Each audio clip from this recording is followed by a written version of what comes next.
우리에게 주신 하나님의 말씀을 봉독하겠습니다. 느헤미야 8장입니다. 신약 구약 성경 737쪽 느헤미야 8장 6절에서 12절까지의 말씀입니다.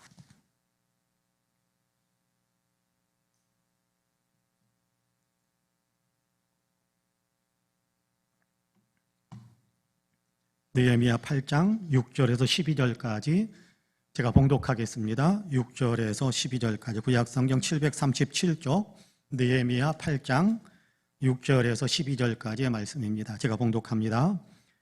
에스라가 위대하신 하나님 여호와를 송축하며 모든 백성이 손을 들고 아멘 아멘 하고 응답하고 몸을 굽혀 얼굴을 땅에 대고 여호와께 경배하니라.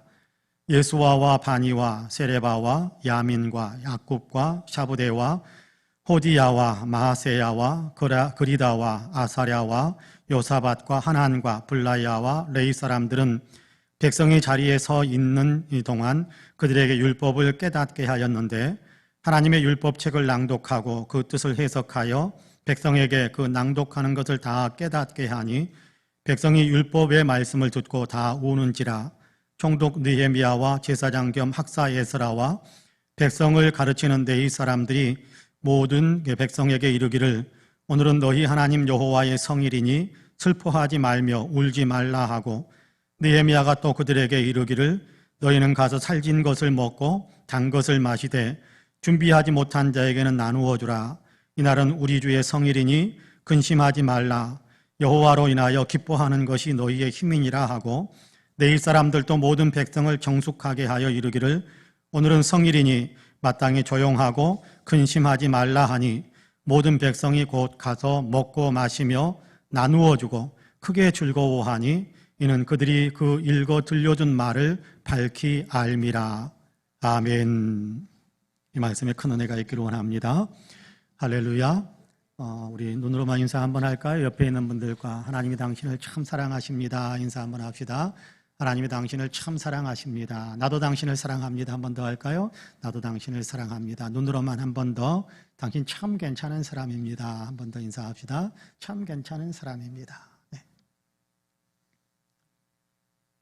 제1교포 작가 윤학준이라는 분이 있는데 구한말 조선인 말기 일제시대죠. 근대 한국의 3대 파라코를 지칭하면서 김용환이라는 사람도 그 3대 파라코 가운데 한 사람이다라고 칭했습니다.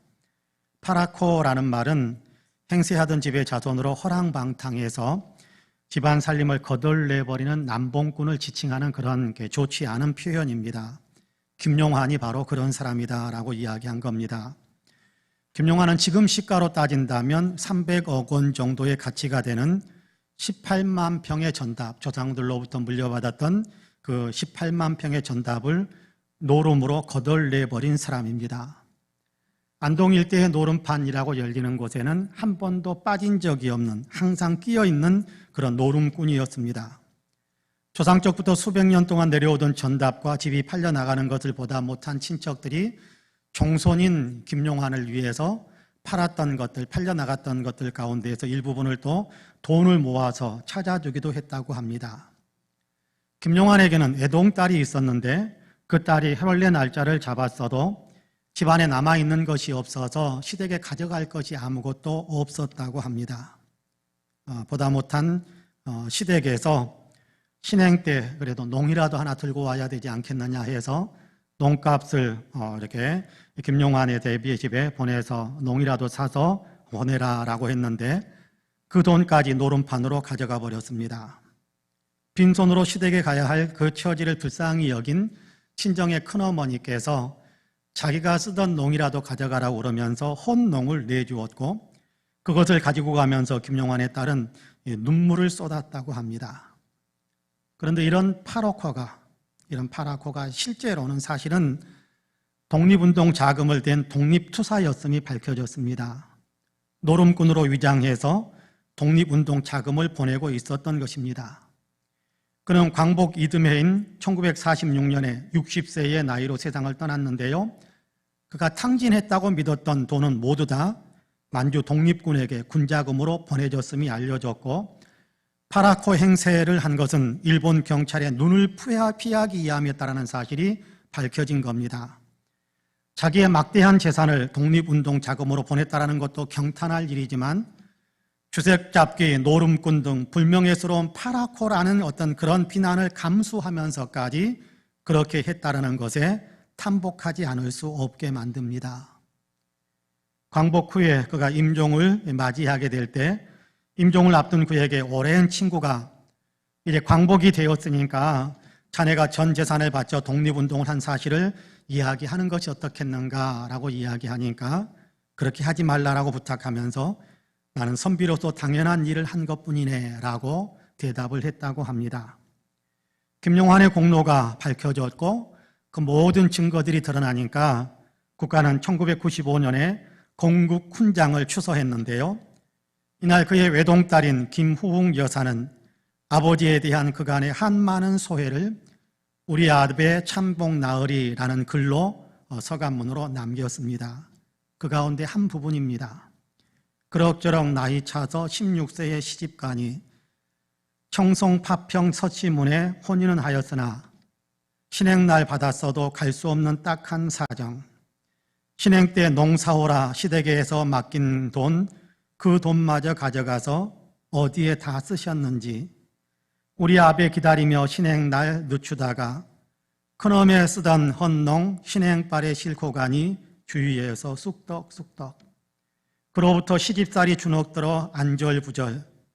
끝내는 농에 귀신 붙었다 하여 강변 모래밭에 꺼내어다가 부수어 불태우니 오동나무 3층 장위의 불길은 왜 그리 높던지 새색시 오만간장 그 광경 어찌할꼬. 이 모든 것 우리 아베 원망하며 별난 시집 사느라고 오만간장 녹였더니 오늘에야 알고 보니 이 모든 것 저 모든 것 독립군 자금 위에 그 많던 천석재산 다 팔아 바쳐도 모자라서 하나뿐인 외동딸 시댁에도 보낸 농값 그것마저 다 바쳤구나. 김용환 지사만이 아닐 것입니다. 나라 사랑의 뜻을 품은 수많은 사람들이 그렇게 헌신했습니다. 김용환 선상의 나라 사랑 때문에 마음고생하고 희생된 딸의 인생이 있었듯이 수많은 독립지사들의 가족들도 그렇게 고생하고 희생해야 했습니다. 이분들의 이선 헌신과 희생과 고생이 있었기에 우리나라는 광복의 빛을 볼 수 있게 되었다고 생각합니다. 이분들의 나라 사랑이 하나님의 마음에 상달되었기에 역사를 주관하시는 하나님께서 우리의 능력으로는 할 수 없었던 그 조국 독립의 역사를 친히 주관하셔서 우리에게 광복의 은혜를 베푸신 것이라고 저는 믿습니다. 광복 76주년을 맞이하는 오늘입니다. 오늘 우리는 느헤미야서의 말씀을 함께 읽었는데요. 느헤미야는 하나님을 섬기는 사람으로서 나라를 무척 많이 사랑했던 사람입니다. 이제 느헤미야의 나라 사랑의 믿음을 배우기를 원하는데요. 말씀을 나누는 우리 모두에게 하나님의 은혜가 풍성해서 우리도 나라 사랑의 믿음을 가질 수 있게 되기를 주님의 이름으로 간절히 축복합니다.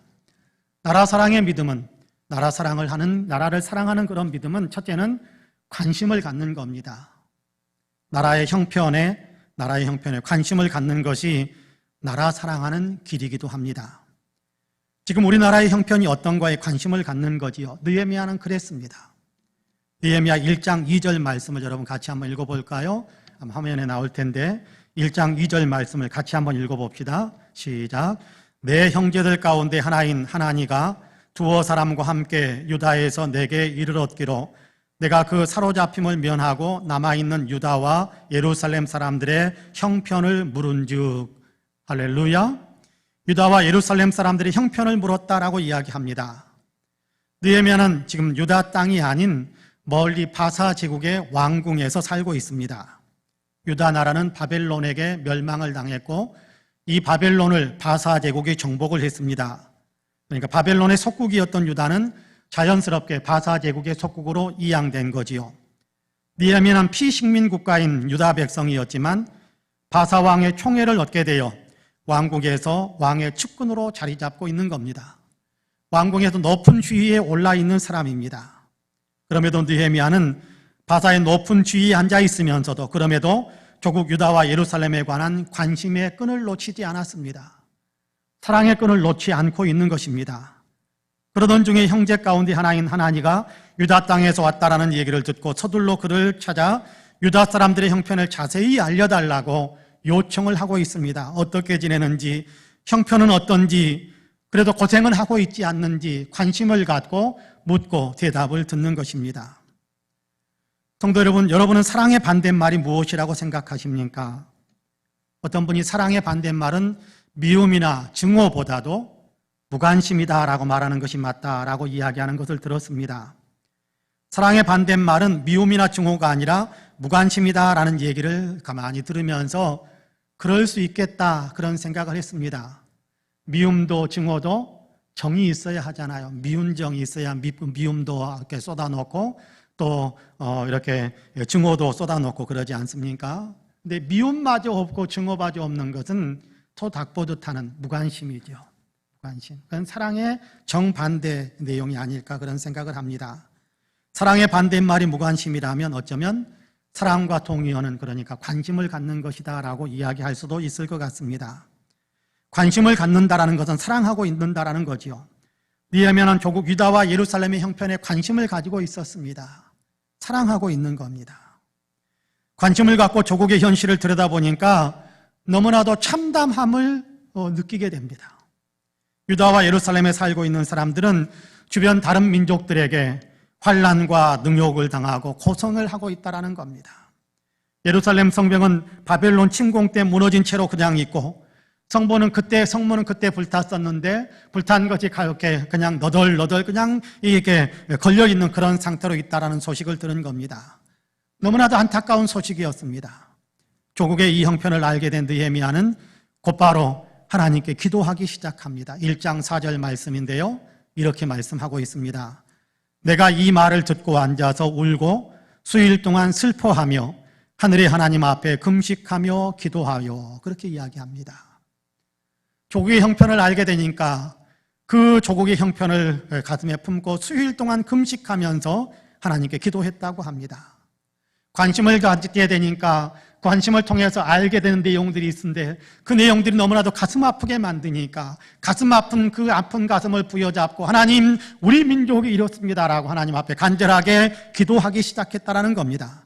안타까운 처지에 놓인 나라를 위해 사랑하는 마음으로 기도하는 겁니다. 사랑하는 것은 관심을 갖고 기도하는 겁니다. 우리도 우리나라의 형편에 관심을 갖는 것이 나라 사랑하는 길입니다. 조국에 직면한 여러 상황들을 한번 가만히 돌이켜 보시기를 바랍니다. 그러면 우리가 기도해야 될 내용들이 한두 가지가 아닐 것입니다. 코로나로 인해 고통당하는 나라와 국민들의 처지, 이 처지 때문에 절박한 마음으로 우리는 기도드려야 한다고 생각합니다. 나라와 국민을 사랑으로 품고 전능하신 하나님께 간절히 기도해야 한다고 생각해요. 하나님의 전능하신 간섭하심으로 코로나도 물리치고 건강한 일상을 회복할 수 있도록 우리가 간절히 기도해야 된다라고 저는 분명히 믿습니다. 특별히 오늘이 광복절인데요. 광복은 맞았지만 그러나 아직도 분단되어 있는 현실을 보면서 이 허리 끊어진 그 분단의 아픔을 느끼면서 통일을 위해서 기도하는 것이 나라 사랑의 길이다라고 생각을 합니다. 나라 사랑의 마음으로 평화 통일을 위해 더욱 기도해야 하겠습니다. 역사는 하나님의 손에 달려있는 것 아니겠습니까? 일제치하에 묶여 있었던 우리 민족, 이 나라를 해방시켜 주신 분이 역사를 주관하시는 하나님이시다. 저는 분명히 믿습니다. 우리의 힘으로는 할 수 없었는데 하나님께서 역사를 주관하시고 또 이런 민족 저런 민족들을 또 주관하시고 역사의 흐름을 하나님께서 이끄셔서 이 민족에게 해방, 광복의 은혜를 베풀어 주셨지 않습니까? 분단의 아픔을 치유해 주실 수 있는 분도 하나님이심을 분명히 믿습니다. 그러므로 우리가 나라를 사랑하는 마음으로 간절히 기도해야 하는 것입니다. 기도가 통일의 문을 엽니다. 기도가 통일의 길을 엽니다. 우리처럼 2차 대전 후에 분단되었던 동독과 서독이 분단의 장벽을 허물고 통일될 수 있었던 밑거름에는 교회에 기도가 있었다라는 사실을 부인할 수 있는 사람이 없을 겁니다. 서독에서도 간절히 기도했고 동독에서도 간절히 기도했습니다. 그렇지만 특히 나이프치히시에 있는 니콜라이 교회의 기도회는 더 강렬하고 간절했습니다. 당시에는 서독과 동독이 냉전 시대라서 서독과 동독이 서로 경쟁하듯이 군비를 증강하고 있을 때입니다. 더 많은 군사 무기들을 동원해서 서독은 서독대로 무장하고 동독은 동독대로 무장하면서 그러면서 서로 적대시하고 서로 군사적인 긴장감을 더 높여가고 있었던 때란 말이에요. 그러면 언제 전쟁이 일어날 수도 있다라는 그런 위기감을 느낀 예수 믿는 사람들이 교회로 모여들기 시작했고 교회에 모여서 기도하고 촛불을 들고 행진하기도 했었습니다. 그것이 정기적인 모임이 되어서 매주 월요일마다 모이는 기도 모임이 되었고 수년간 사람들은 점점 더 많은 사람들이 모여들어서 나이프치 니콜라이 교회에서 기도 모임을 계속 이어갔습니다. 이 기도 가운데 하나님의 역사하심으로 마침내 베를린 장벽이 무너지고 독일 통일의 문이 활짝 열릴 수 있게 되었습니다. 우리가 기도하면 기도를 들으시는 하나님께서 우리에게도 동일한 일을 만들어 주실 것이라고 저는 믿습니다. 그렇습니다. 성도 여러분, 우리가 살고 있는 이 나라 대한민국을 많이 사랑하시기를 바랍니다. 나라 형편에 관심을 갖고 나라의 정치적인 부분들, 경제적인 부분들, 국민의식이 얼마나 타락하고 얼마나 범죄가 무상해져 가는지, 얼마나 흉악한 범죄들도 많아져 가는지, 국민의 마음들이 그만큼 피폐해지고 무너져 있다는 것인데, 가치관이 무너져 있다는 것인데, 이런 일들을 위해서 우리가 얼마나 뜨겁게 기도해야 될 것인지, 또 분단된 나라를 끌어안고 통일을 위해서 얼마나 우리가 기도해야 될 일들이 많은지 모릅니다. 나라를 사랑하는 마음으로 나라를 위해서 간절히 기도하시는 성도님들이 되시기를 간절히 원합니다. 조국 독립을 위해 피 흘리는 것까지도 마다하지 않았던 독립열사들의 나라 사랑의 마음으로 이 나라가 우리에게 물려져 왔지 않습니까? 없어지지 않고요. 해방되어져서 우리에게 왔습니다. 우리 역시 지금 우리가 감당해야 될 나라 사랑을 온전히 감당해 갈 때 우리 후손들에게 좋은 나라, 더 좋은 나라, 우리의 후손들에게 통일된 조국을 물려줄 수도 있지 않겠습니까? 그런 비전을 가지고 꿈을 가지고 나라를 사랑하면서 관심을 갖고 기도하는 우리 그리스도인들, 우리 모든 성도님들이 되시기를 주님의 이름으로 간절히 축복합니다. 둘째는 선한 일을 하는 것입니다. 나라를 위해 선한 일을 하는 것이 나라를 사랑하는 것입니다. 느헤미야는 그렇게 했습니다. 느헤미야는 유다 땅과 예루살렘의 소식을 듣고 기도했습니다. 그리고 자기가 섬기고 있는 왕에게 사정을 이야기하고 자기를 예루살렘에 보내달라고 부탁을 합니다. 이건 쉬운 일이 아닙니다. 굉장히 어려운 일입니다. 위험한 일이기도 합니다. 바사 제국의 녹을 먹고 있는 공복인데, 그렇지 않습니까? 관원인데, 우리 조국이 말망했는데 가서 우리 조국을 좀 회복시키고 싶습니다 라고 이야기한다면 여러분 독립운동이 될 것이고 바사 제국으로 봤을 때는 반역하는 것이 될 텐데 저를 좀 보내주십시오 라고 왕에게 이야기합니다. 굉장히 위험한 시도를 하는 것입니다. 하나님의 선한 손이 느헤미야를 도우셔서 왕이 허락을 해줍니다. 뿐만 아니라 한 걸음 더 나아가서 왕은 각 지방의 관리들에게 느헤미야가 예루살렘에 가서 하려고 하는 일들, 성벽을 쌓는다고 하니까 성벽 쌓는 재료들까지 각 지방의 관리들은 다 그를 위해서 내어주고 도와주라라는 명령까지 내렸습니다. 이에 느헤미야는 예루살렘에 왔고 상황을 살핀 후에 백성의 지도자들을 불러서 우리가 선한 일을 하자라고 이야기합니다. 느헤미야 2장 17절과 18절 말씀인데요. 느헤미야 2장 17절과 18절 말씀 같이 한번 읽어보겠습니다. 시작. 후에 그들에게 이르기를 우리가 당한 곤경은 너희도 보고 있는 바라. 예루살렘이 황폐하고 성문이 불탔으니 자 예루살렘 성을 건축하여 다시 수치를 당하지 말자 하고 또 그들에게 하나님의 선한 손이 나를 도우신 일과 왕이 내게 이런 말씀을 전하였더니 그들의 말이 일어나 건축하자 하고 모두 힘을 내어 이 선한 일을 하려 하매. 할렐루야. 느헤미야는 하나님의 선하신 손길로 하나님께서 선하신 손길로 나를 도우셨다라고 자기의 간증을 이야기해 줍니다. 그리고 백성의 지도자들에게 지금 유다는 성문이 불타버렸고 성벽이 무너져 있어서 스스로 보호할 수 없고 다른 민족들이 수시로 그냥 자기들 들어오고 싶으면 들어오고 나가고 싶으면 나가는 그런 상황 속에서 우리에게 수치감을 주고 우리를 괴롭히고 우리를 고통스럽게 만들고 있는데 성벽을 쌓으면 우리가 우리를 보호할 수 있게 되고 우리의 정체성을 지킬 수 있게 되고 그리고 우리 자신의 공동체를 더 든든하게 세워갈 수 있다라고 해서 성벽을 건축하자고 합니다. 이 선한 일을 우리가 같이 하자고 이야기합니다. 그러자 백성의 지도자들이 함께 우리가 그 선한 일을 참여하겠다라고 이야기하고 있습니다. 선한 일, 성벽 쌓는 일인데 이 무너진 성벽을 같이 쌓겠다라고 대답하고 그들도 동참하기 시작합니다. 3장을 이어서 읽어보면 백성들이 자발적으로 각기 성벽의 일정 부분들을 내가 이 부분을 쌓겠다, 내가 이 부분을 쌓겠다, 이 부분을 쌓겠다. 자기들이 머물고 있는 자기 집 앞에 연결되어져 있는 그곳에 쌓아져야 될, 그곳에 무너져 있는 성벽들을 내가 이 부분 담당해 쌓겠다, 이 부분 담당해 쌓겠다, 이 부분 담당해 쌓겠다. 자발적으로 각기 자기들의 이 부분들을 정해서 그렇게 자기들이 열심히 참여해서 성벽을 쌓아가는 것을 보게 됩니다. 그러자 놀라울 정도로 빠르게, 깜짝 놀랄 정도로 빠르게 성벽이 쌓여져 갑니다. 느헤미야는 나라를 위한 선한 일을 제안했고 백성들은 나라를 사랑하는 마음에 같이 참여해서 우리도 같이 성벽을 쌓겠노라고 나서서 선한 일에 열심히 이렇게 실천을 한 것입니다. 우리도 나라 사랑을 실천해야 할 것입니다. 선한 일을 하는 겁니다. 느헤미야와 백성들을 본받아서 나라를 위한 선한 일을 도모하는 것입니다. 물론 지금 우리가 어떤 성벽을 쌓아야 한다는 것은 아닙니다. 그럴 필요는 없으니까요. 그렇다고 해서 대단히 거창하게 뉴스에 나올 만한 일을 해야 되겠다, 그런 것도 아닙니다. 물론 그렇게 거창한 일을 할 수 있다고 하면 좋겠습니다만은 모두가 다 그렇게 거창한 일을 할 수 있는 것은 아니잖아요. 거창한 일을 못하면 선한 일을 안 해도 된다는 것도 아니거든요. 우리가 할 수 있는 일을 하는 겁니다.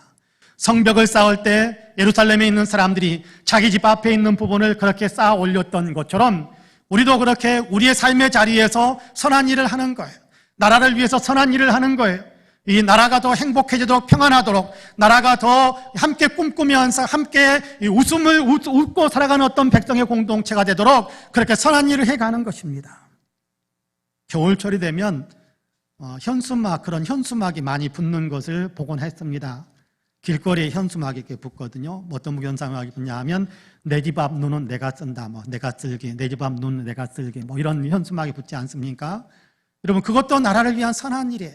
집 앞에 눈을 쓸면 나에게도 좋지만 지나가는 사람들도 낙상하지 않을 수 있도록 그렇게 돕는 것이 되니까, 옆에 있는 사람을 돕는 것은 그 사람이 속해 있는 공동체를 돕는 것이기도 하니까 나라 사랑하는 일이 되는 것이거든요. 그렇습니다. 여러분, 내가 할 수 있는 일들을 하는 겁니다. 내 삶의 에너지들을 전략하면서 또 국익을 위해서 우리가 금금하는 것도 여러분 분명히 나라를 사랑하는 일이 될 수 있는 것입니다. 옛날 일제시대 때는 우리의 어른들이 그렇지 않았습니까? 국채보상운동을 하기도 하고 전략해서 국가의 빚을 우리가 다 갚아가겠다. 여러분, IMF 때는 우리가 금반지 모으기도 해가면서 나라를 사랑하는 그런 마음들을 보여주기도 했지 않습니까? 내가 할 수 있는 일들을 하는 것입니다. 그런가 하면 내 옆에 지치고 쓰러진 국민의 한 사람, 시민의 한 사람을 돌보아주는 것도 나라를 위한 선한 일이 될 수 있습니다. 며칠 전 마음이 따뜻해지는 뉴스를 들었습니다. 7살짜리 딸을 혼자 키우고 있는 홀 아빠의 사연이었습니다. 7번째 생일을 맞이하는 딸, 이 딸에게 무엇을 먹고 싶냐고 물었더니 케이크, 피자하고 치킨, 그렇게 대답을 하더랍니다. 네 아빠가 가지고 있는 돈은 수중에 전 재산을 다 털어봐야 571원이었습니다. 피자 한 판 사기에는 터무니없는 돈이었습니다. 아이를 돌보아야 했기 때문에 직장을 그만둬야 했고, 아이가 조금 크면서 그래서 직장에 취업하려고 했는데 아이를 데리고 오는 것은 절대 불가하니까 받아줄 수 없다고 해서 취업이 되지 못한 상태였습니다.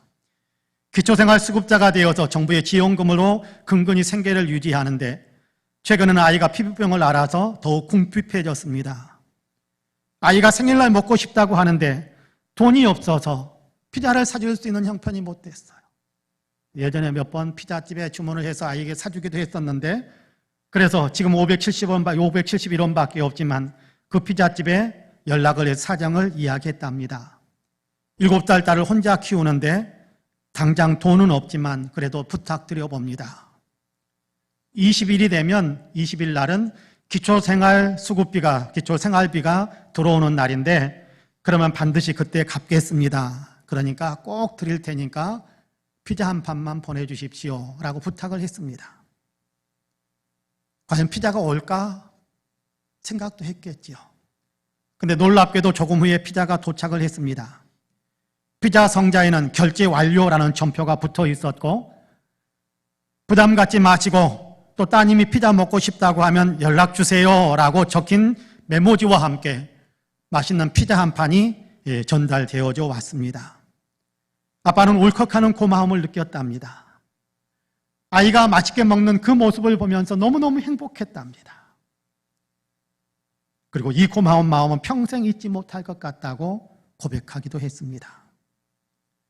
옆에 있는 사람이 살맛 나게 만들어주는 것, 선한 일을 하는 것, 이웃을 사랑하는 것이지만 내 동족이, 내 이웃이, 내 동포가 삶에 힘을 낼 수 있게 만들어주는 것이기 때문에 내 나라, 내 조국을 사랑하는 일이기도 하는 것입니다. 함께 살아가야 할 이웃이 힘을 낼 수 있을 때 우리나라는 함께 더 건강해질 수 있는 것 아니겠습니까? 선한 일을 하는 것입니다. 나라를 사랑하는 것은 내가 삶의 자리에서 작기든지 크든지 선한 일을 행하는 것입니다. 우리에게도 이런 선한 일을 할 수 있는 나라 사랑이 있어야 된다고 저는 믿습니다. 선한 일을 하는 것이 나라 사랑입니다. 악한 일을 하는 것은 아닙니다. 선한 일을 하는 것이 나라를 사랑하는 것입니다. 바라기는 우리 성도님들께서는 삶의 자리에서 내가 해야 할 선한 일을 하심으로 나라 사랑을 실천하며 살아가시는 성도님들이 되시기를 주님의 이름으로 간절히 축복합니다. 마지막으로 하나님의 말씀에 바로 서게 해야 합니다. 하나님의 말씀에 바로 서게 하는 것이 나라 사랑의 길입니다. 백성들이 하나님의 말씀에 바로 서게 하는 것, 이것이 나라를 사랑하는 것이지요. 1장 7절을 보면 느헤미야가 나라를 위해서 기도하는데 우리가 나라를 빼앗기고 먼 나라에까지 끌려와서 징계를 받고 있는 것은 우리가 하나님의 말씀을 거역했기 때문입니다 라고 그렇게 인정을 합니다. 그러므로 이제 나라가 잘 되기 위해서는 백성들이 하나님의 말씀에 바로 서게 해야 된다고 생각하고 백성들에게 하나님의 말씀을 가르치기를 원하고 있습니다. 그래서 율법학자인 에스라를 모셔왔고 하나님의 말씀을 들려서 가르치게 합니다. 말씀을 읽어주고 그 의미를 깨닫게 하고 배운 말씀을 실천하게 하는 겁니다. 오늘 본문으로 읽었던 8장은 이 일이 진행되어져 가는 모습을 보여주고 있는데요. 그 가운데 특별히 8절 말씀을 이 시간 다시 한번 같이 읽어보겠습니다. 8절 말씀입니다. 같이 읽습니다. 시작. 하나님의 율법책을 낭독하고 그 뜻을 해석하여 백성에게 그 낭독하는 것을 다 깨닫게 하니. 할렐루야. 하나님의 율법책, 성경이죠. 성경을 읽어주고 해석해 줍니다. 그 읽은 말씀을 알아들을 수 있도록 설명해 주는 겁니다. 그러자 백성들이 낭독한 말씀을 깨닫게 되었다고 이야기합니다. 깨닫는다라는 것은 그 말씀을 이해해서 자기의 삶을 적용해보고 그 말씀에 비추어서 자기의 삶을 회개하면서 자기의 삶을 바르게 다시금 하나님의 뜻에 일치시키는 삶을 살기 시작한다라는 겁니다. 이 말씀을 깨달은 백성들이 통회의 눈물을 쏟으면서 하나님의 말씀을 지키는 사람으로 변화되기 시작했다라고 8절 이어지는 말씀들에서는 우리에게 이야기합니다. 하나님의 말씀을 따르기 시작한 겁니다. 하나님의 뜻에 순종하고 하나님께서 원하시는 사람으로 변화되는 겁니다. 하나님이 다스리시는 삶을 살게 된 겁니다. 이렇게 하나님이 다스리는 삶, 하나님이 다스리는 것, 하나님의 통치가 이루어지는 것, 이것을 가르쳐서 성경은 하나님의 나라 그렇게 표현합니다. 하나님의 나라, 하나님이 통치하신다, 하나님의 통치가 이루어진다, 하나님의 뜻이 이루어진다, 하나님 나라가 이루어진다, 같은 맥락의 이야기를 성경에서는 우리에게 이야기합니다. 하나님이 통치하시는 나라가 된다면, 하나님의 나라가 된다면 얼마나 복이 있겠습니까? 시편 144편 15절에서는 이렇게 말씀합니다. 여호와를 자기 하나님으로 삼는 백성은 복이 있도다. 여호와를 자기 하나님으로 삼는 백성은 복이 있도다. 하나님의 백성이 된 사람들은 복이 있도다. 하나님의 백성 된 나라는 복이 있도다라고 이야기하는 겁니다. 하나님을 주인으로 삼은 나라, 하나님의 통치를 받는 백성은 하나님의 복을 받는다라는 거지요. 정말 아름다운 나라가 될 것입니다. 행복한 나라가 될 것입니다. 평화로운 나라가 될 것입니다. 정의가 넘쳐 흐르는 나라가 될 것입니다. 여호와의 샬롬의 역사가 만들어질 것입니다. 정말 복된 나라가 될 것입니다. 저는 우리 대한민국이 이런 나라가 되기를 소망합니다. 그렇게 되기 위해서는 우리가 이 나라를 하나님의 말씀 위에 세워가야 합니다. 내가 하나님의 말씀에 순종하면서 다른 사람들도 하나님의 말씀을 들을 수 있도록 들려주는 겁니다. 내가 예수 믿는 믿음의 사람으로 살아가면서 다른 사람도 예수 믿고 하나님 백성 될 수 있도록 복음을 전해주는 겁니다. 그러면 이 나라는 말씀 위에 세워지고 하나님이 다스리시는 하나님의 나라가 될 것입니다. 이렇게 되도록 수고하는 것이 나라를 사랑하는 일입니다. 나아가 우리가 사랑해야 할 나라는 대한민국만이 아님을 아셔야 합니다. 우리가 사랑해야 할 나라가 또 있습니다. 대한민국도 뜨겁게 사랑해야 할 것입니다. 우리가 더욱 뜨겁게 사랑해야 할 또 하나의 나라가 있는데 바로 하나님 나라입니다. 우리는 대한민국의 국민일 뿐만 아니라 동시에 하나님 나라의 시민이기 때문입니다. 우리가 하나님 나라를 사랑한다는 것은 하나님의 통치가 온 세상에 가득 차게 해야 하는 것을 이야기하는 겁니다. 땅끝까지 복음을 전하는 것이지요. 하나님 나라를 사랑하는 사람들은 그렇게 했습니다. 하나님 나라를 사랑하는 사람들은 그렇게 해왔어요. 하나님을 모르는 사람에게 하나님을 가르쳐주기 위해 최선을 다했고, 예수를 들어보지 못한 사람들에게 예수님을 알려주기 위해 열정을 쏟았습니다. 국경 안에서도 그렇게 했었고 국경 밖으로까지 나아가서 그렇게 했습니다. 우리나라 안에서도 이 일이 이루어져야 되겠지만 우리나라 밖에까지 나아가더라도 그렇게 하나님을 이야기해주고 하나님의 복음 예수 그리스도를 이야기해주고 하나님께서 말씀하신 하나님의 말씀들을 가르쳐주는 일들을 하는 것, 이것이 하나님 나라를 사랑하는 일이기도 합니다. 복음을 모르는 사람들에게 복음을 전해주기 위해 생명을 바치는 길을 마다하지 않았던 사람들도 있습니다. 한 사람이라도 더 구원받게 만드는 일을 위해 하나님 나라를 더 세우기 위해 하나님 나라를 더 확고하고 더 넓게 세우기 위해 헌신하고 충성했던 사람들도 많습니다. 미국인으로 교사였던 노제타는 어느 날 교회에서 아시아에 의료 선교사가 필요하다라는 이야기를 듣습니다.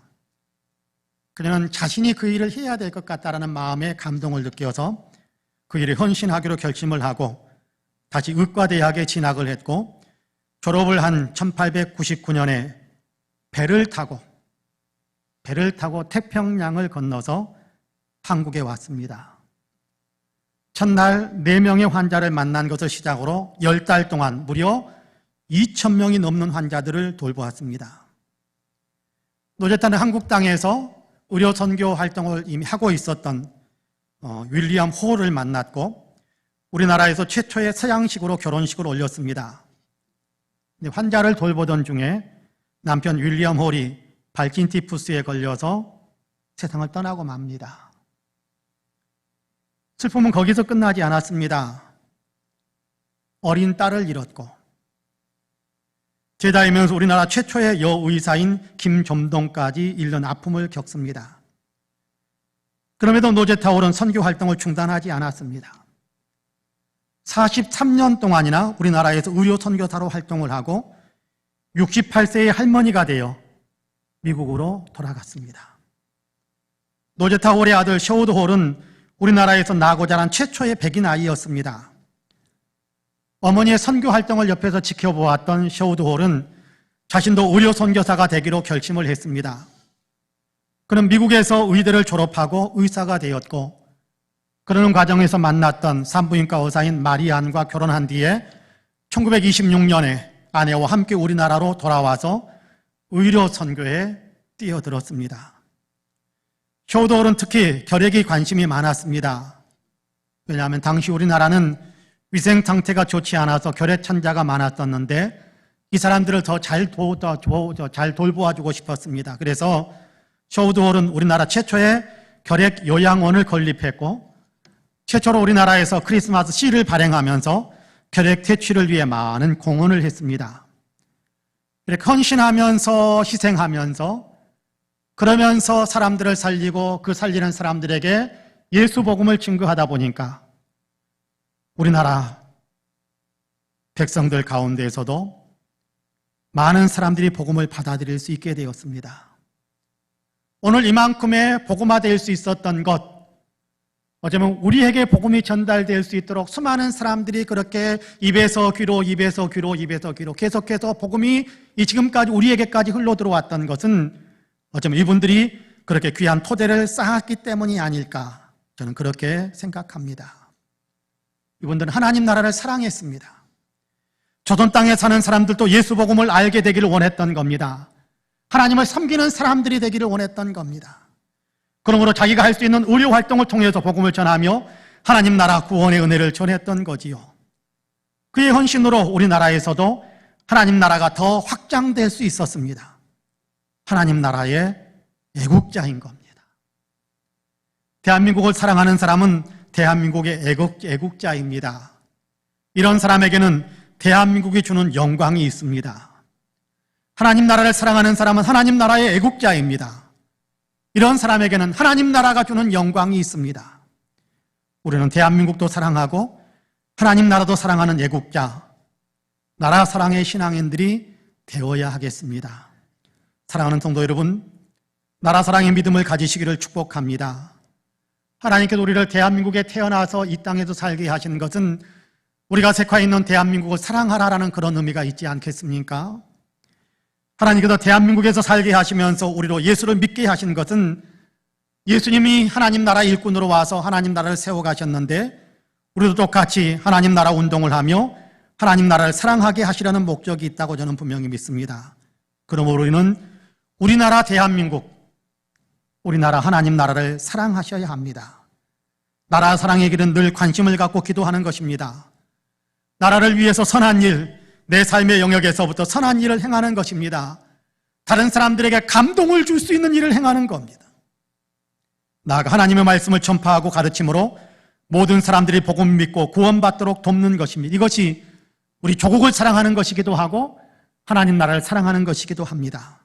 바라기는 저와 여러분 우리 모두가 나라 사랑의 믿음으로 굳건히 서심으로 그 나라의 영광을 함께 누리게 되시기를 주님의 이름으로 간절히 축복합니다. 아멘. 기도하겠습니다.